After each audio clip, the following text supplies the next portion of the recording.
I have two purposes for this session, and that is to give you some examples put into action of the last few things we've been talking about, as well as to show you the conveniences of recording your voice over your PowerPoint.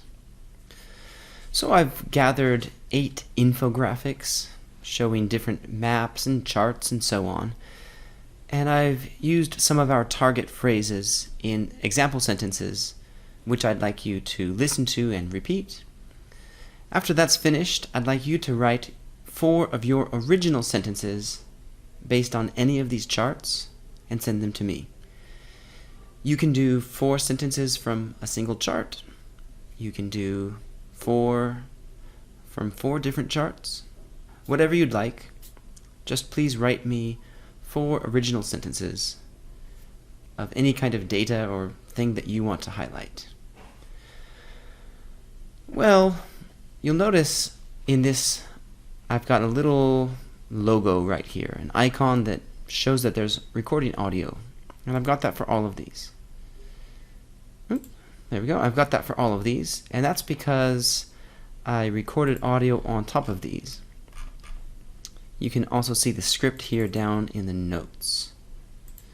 It's so easy, but I've noticed that quite a few of my students don't know about this feature, so I just wanted to show you.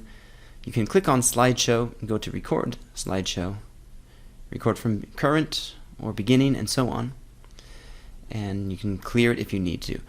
One of the benefits of this is that you can see your timing. You know, if you have a 15-minute presentation, you want to know how much time you're spending on each slide. This automatically tracks that for you. For example, I've already got it here, so all I'm going to do is push the slideshow button. Infographics of various types with sample interpretation sentences, including audio. I recommend that you preview each slide. Now see, I'm not, that's something I recorded earlier. The US so and you get the idea, right?